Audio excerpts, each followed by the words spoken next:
ಅಘನಾಶಿನಿ ಕರ್ನಾಟಕದಲ್ಲಷ್ಟೇ ಅಲ್ಲ, ಇಡೀ ಭಾರತದಲ್ಲೇ ಯಾವುದೇ ಅಡೆತಡೆ ಇಲ್ಲದೆ ಸ್ವತಂತ್ರವಾಗಿ ಹರಿಯುವ ಏಕೈಕ ನದಿ ಅಂದ್ರೆ ಅದು ಅಘನಾಶಿನಿ. ಅಘನಾಶಿನಿ ಕರ್ನಾಟಕದ ಅಪರೂಪದ ನದಿಗಳಲ್ಲಿ ಒಂದು. ಯಾವುದೇ ದೊಡ್ಡ ಅಣೆಕಟ್ಟುಗಳಿಲ್ಲದೆ ತನ್ನ ಸಹಜ ಹರಿವಿನೊಂದಿಗೆ ಅರಬ್ಬಿ ಸಮುದ್ರ ಸೇರುವ ನದಿ.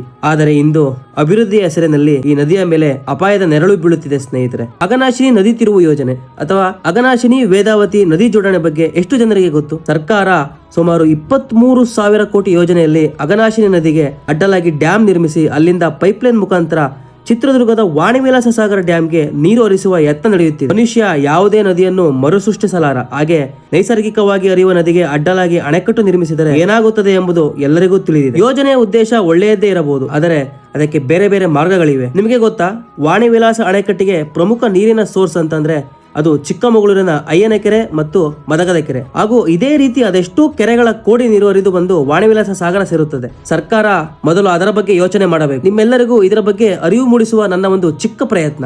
ನೀವು ಮೊದಲು ಅಘನಾಶಿನಿ ನದಿಯ ಬಗ್ಗೆ ತಿಳಿದುಕೊಳ್ಳಿ.